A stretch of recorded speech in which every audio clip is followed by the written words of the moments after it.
So, I'm Tyler, and welcome to another Library Chess Productions movie review. And this time, I will be reviewing Fahrenheit 451, a movie that just dropped on HBO not too long ago. I got Shovel Knight, one of my favorite amiibos. Let's do this. So basically, Fahrenheit 451 takes place in a future where the government is watching us and censoring us, and mass media is everywhere. Firemen actually spend more time burning books, and in the movie smashing hard drives because of the damage that books can have on society. And I want to touch more on those ideas, but I do want to say that I have actually read the book. I am a big fan of the book. It's one of my favorite books of all time, so when this dropped on HBO, I had actually forgotten about it, and I got really excited to finally watch it. Now, while I think that the core themes definitely apply, it does kind of come down to what you believe.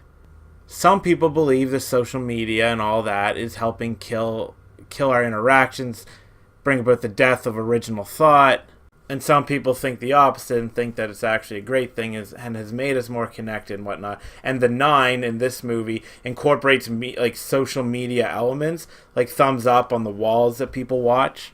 So whether you agree or not with what the movie is saying, there's definitely a discussion to be had here, and I think that ultimately that's what's important.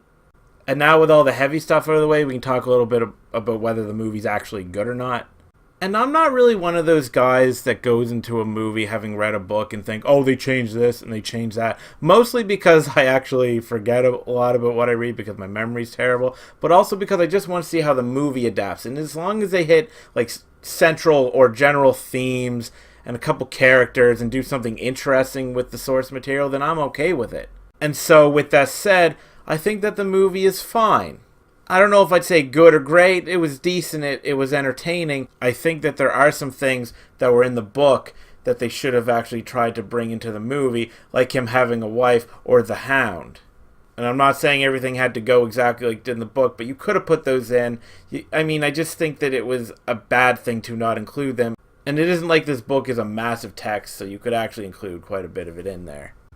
But the reason that the movie is only kind of okay is because, honestly, it's the script. They don't give Michael B. Jordan, who is one of the better younger actors working today, or Michael Shannon, who's just one of the better actors working today, at least in a specific role. I really like Michael Shannon, but there's certain roles that I love him in, most notably villains. He tends to be really good as a villain. And while they're both good, Shannon in particular just does not have a whole lot to do. Michael B. Jordan gives his all and puts in a decent performance and all that. I can't hate on that at all, but it's just kind of shallow. And then it has as far as I know, a pretty sizable budget for what is essentially a TV movie, even though, it's HBO, so that's a different level of television. But it doesn't really feel like it. It still just feels like a TV movie, and that's kind of inexcusable when you have the budget to do some interesting things. Now, there are moments that it shines, and I'm not saying it feels cheap necessarily. I'm just saying that maybe Fahrenheit 451 deserves a lot better than this. Most of it takes place in the dark, which you could draw your own conclusions. Bad things are happening. The darkness has fallen onto all of us. It's not a heavy, deep metaphor that nobody could figure out, because I figured it out.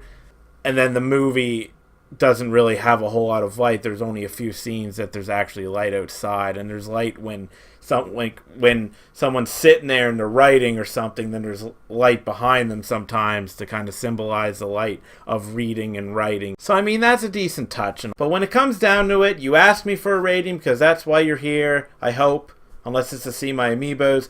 And if I had to give it a rating, I would go and that with the stupid means it's a decent movie. Like I said at the beginning, it's okay. It's worth a watch. Especially if you have HBO, you might as well just turn it on. But it doesn't bring anything that fantastic to the table. And due to how legendary the novel itself is, we really, and really the talent behind it, because you had a good indie director, you had good actors, it really should have been more than what it is. So that's what I think about Fahrenheit 451. I'm a little disappointed, but I still enjoy it.